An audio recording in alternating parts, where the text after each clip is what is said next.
So essentially what I'm making this video about is how the media's misportrayal, how they're purposely misportraying violence and the perpetrators of that violence in the United States of America to make it look like whites disproportionately commit violent crime at rates that are impossible, and to make it appear as though those that are actually committing the crimes somehow aren't, by simply not covering it. And I think the most recent example of this is the Syrian dude that went berserk in Colorado at the food store, and he shot a bunch of people. The second that we saw that the gentleman looked more like George Costanza than me, it wasn't covered, was it? No, it wasn't. Because they did not want to show that a Muslim extremist was acting in a Muslim extremist manner. Now, currently there's a situation, now I don't know if I'm being accurate in stating this, there's a situation taking place in Washington, D.C. Somebody has attacked the Library of Congress, which was probably the only place in all of Washington, D.C. I'd ever visited, besides maybe the Smithsonian, which I visited as a child. But yeah, somebody attacked the Library of Congress, and I don't think it's a white person. I think it's a Middle Eastern person. And the reason I think this is simply because somebody asked if they were an Afghan war veteran and da-da-da-da-da, and I think what you're going to find out is they are an Afghani that did this, or some other type of Middle Easterner. And the reason I say that is, if this person was white, the police would have already come out and said that it was a white supremacist extremist that did this, and they would have probably already been shot dead. That's how I'm almost positive it was not a white person that attacked the Library of Congress.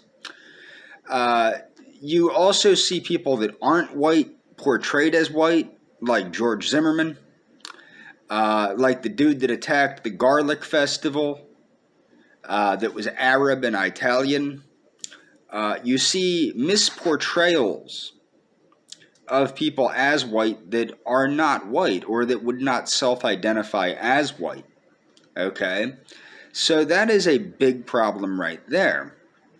Then on top of that, the most mass shootings in the United States are not committed by white people. There's something called drive-by shootings. And the majority of mass shooters, which a mass shooting is a shooting in which more than 3 people are injured, and the majority of these shootings take place in black neighborhoods and are usually called drive-by shootings. But the media portrays it as a drive-by shooting, just another gang activity. The rate of violence in cities like Philadelphia, Chicago, Baltimore, Washington, D.C., Detroit, etc., they do not report the crimes.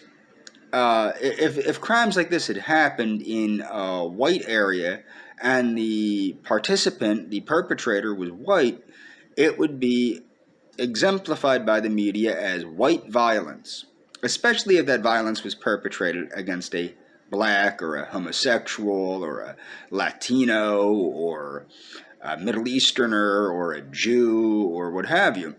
And you see this too, like you see these people attacking Jews and Asians, okay? What color are the people attacking the Jews and the Asians? They don't look like me, generally speaking. There are some instances of white people attacking Jews and Asians. For example, that dude that attacked the synagogue, which was completely, that was covered like crazy. I think it was Pittsburgh or Harrisburg, one of the bigger cities that's not near me in Pennsylvania. That was covered thoroughly by the media, but that probably would not have been covered thoroughly if the perpetrator was not white. And how do I know this? look at the perpetration of the attack on the kosher market in New Jersey by 2 black Hebrew Israelites. It was hardly covered. It was not covered nowhere near as extensively as the attack in Pennsylvania. Okay? Nor is there really any coverage covering the fact that these are black people, black supremacists, attacking Jewish people in New York City. If these were white supremacists, even if it was fake, we all know a lot of times people fake hate crimes. In fact, I have a whole playlist that I'll put in the description if I can find it. Sometimes my playlists disappear and reappear. About hate crime hoaxes. And we all know the stories of the Jews that like to spray paint swastikas on their own houses and call the police, and then upon police investigation, it's determined they were lying. Or the Jews that like to, basically vandalize Jewish cemeteries and say Nazis are doing it to promote this fear of a white supremacist behind every mailbox, which is not the truth. Okay, but what you do not see is you do not see the Jewish people coming out against the people that are attacking them the most and the most frequently, and that is black Americans, and this is just the case. Now, I'm taking a big risk at making this video because YouTube doesn't like videos like this, but it is the truth. And people like to say, oh, well, why do you make videos about Black Lives Matter still? Why do you make videos about crime statistics? Why do you make videos about this? Why do you make videos about that? Okay, because the truth needs to be said. When you have the attack on Congress being seen as the ultimate horrible, treasonous thing, but yet you have years of Black Lives Matter, from Ferguson, Missouri onward, of riots, arsons, robberies, shootings, rapes, murders, the murder of children, the murder of adults, the murder of innocent women, the murder of police. When you have things like this, the Dallas shooting, when you have things like this happening and somehow this all goes by the wayside, but yet one event, the January 6th attack on the Capitol, which was wrong, and as I have stated multiple times, these people all need to be doing life sentences for their attack on the Capitol. They have committed an act of treason. They deserve life in prison. I personally don't believe in capital punishment, which is why I'm saying they deserve life in prison. If I did believe in capital punishment, I'd be saying they deserve to be hung for committing acts of treason against the United States of America.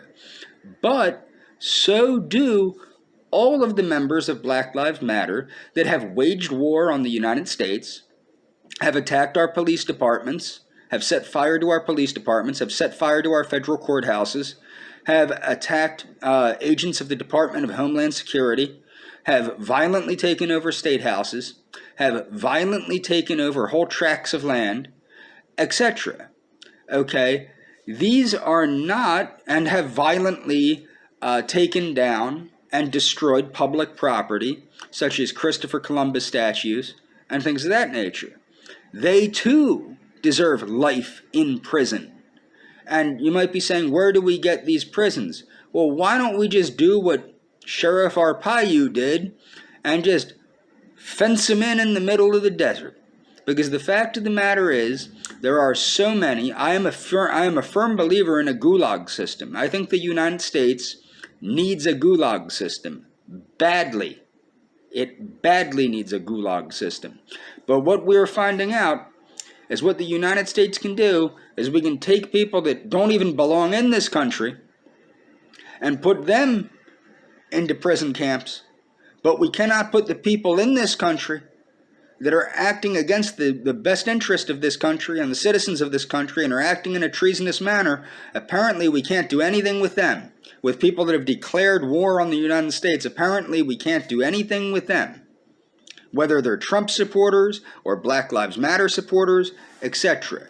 people that have declared war on the United States seem to get a free pass, whereas illegal migrants, instead of shipping them the hell back to where they came from, we put them in prison camps. Okay? Women, children, etc. Or we let them out to roam freely around the country, as is happening now. My point is that this is madness. And then what was funny is Jared Taylor, who is the proprietor of a group called American Renaissance, or the New Century Foundation, people might remember Dylann Roof. Now, I renounced Dylann Roof. I explained how horrible that was. I stand by that, just like I renounced and denounced the mosque moron, the guy that shot up the mosque in Christchurch, New Zealand.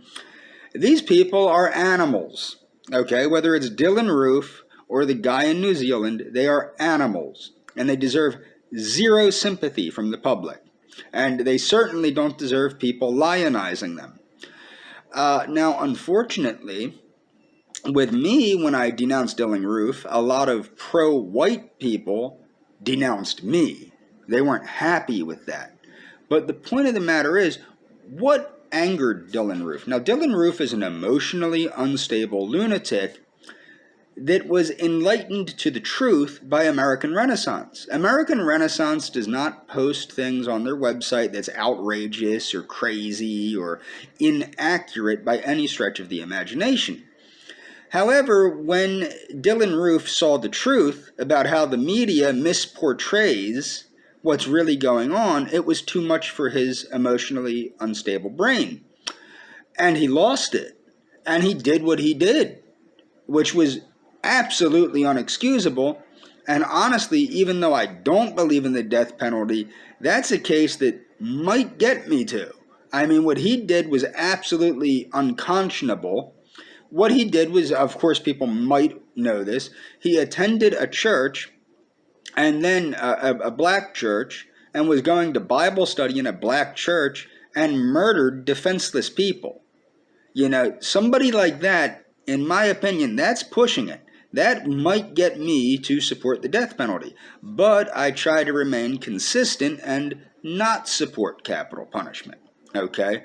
So yes, I would say that he deserves life in prison to be consistent. But that comes close, what that son of a bitch did. Okay, that comes real close to getting me to support the death penalty. Now, my point is what happened was not the fault of American Renaissance or the New Century Foundation or Jared Taylor. The truth is the truth.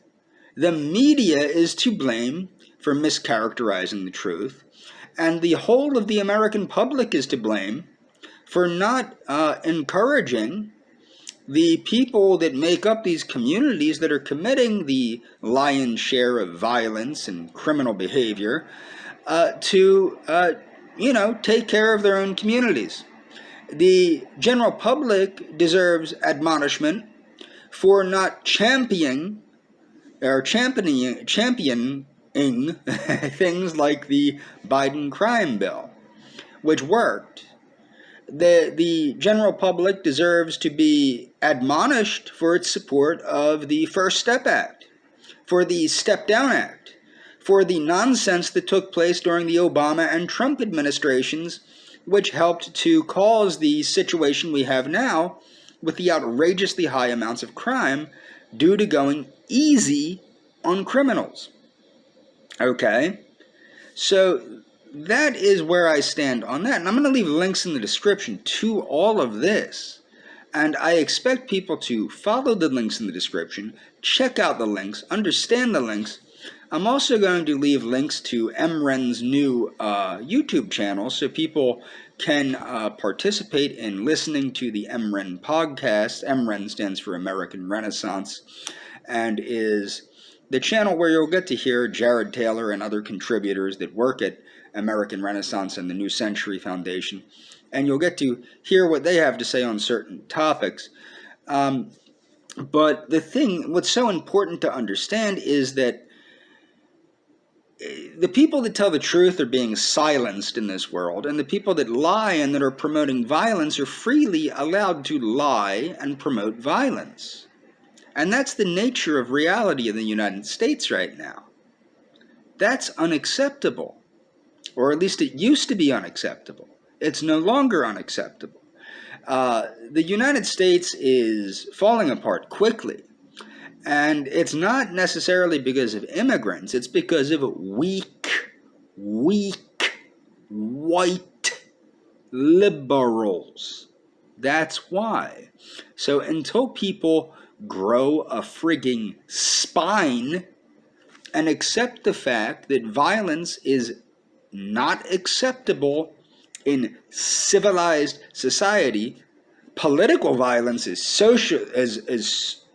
absolutely not acceptable in the United States. We have had the most peaceful political system since the end of the Civil War, but prior to the Civil War and after the Civil War, which the Civil War was really a war between the Republicans in the North and the Democrats in the South. But ultimately, the United States, our political system has been a model for the world for many years. As far as I know, we have yet to have had a coup in this country, except for the one that was attempted by Donald Trump. And we have yet to have any real political violence like has been seen in other countries. And that's what we need to keep in mind, is we need to seek to reclaim the values and the order over chaos, the manifest destiny which exemplified the value system of our America, which includes the Pan-American outlook and the fact that the United States stated unequivocally to the old world powers that we will not tolerate them spreading their tentacles of tyranny into our continents of North and South America. We drove Spain the hell out, and that was supposed to be a signal to the rest of Europe and the old world in general to stay the hell out of the New World. So that is included in the United States values, in the progressive values of Teddy Roosevelt, Woodrow Wilson, Theodore Roosevelt, etc. And these are things that should be championed by American identitarians. The problem is, American identitarians confuse themselves with this idea of Euro-Americans. No, you're either an American identitarian or you're a complete idiot. There is no such thing as a Euro-American. The old world powers exploited the colonists as well as the indigenous people of the New World, whether those old world powers were Spain, France, England, etc. We were all victims. Our ancestors, as well as the indigenous people's ancestors, were all victims of the old world powers. Okay, now later we brought in fresh European stock, which was liberal and helped to liberalize the value system of the New World, and which has wrecked a lot of the value structure of the New World. But if we are to reclaim the United States as a first world power, it's very important that we seek to reclaim the value systems of new nationalism under Theodore Roosevelt and the concepts of progressivism, including the concept that the Anglo-Saxon Protestant values that the United States was founded upon, which is a blend of Puritanism, Quakerism, Freemasonry, etc., are the pinnacle of civilization and are a beacon to the uncivilized masses of the world. And that's all for this video.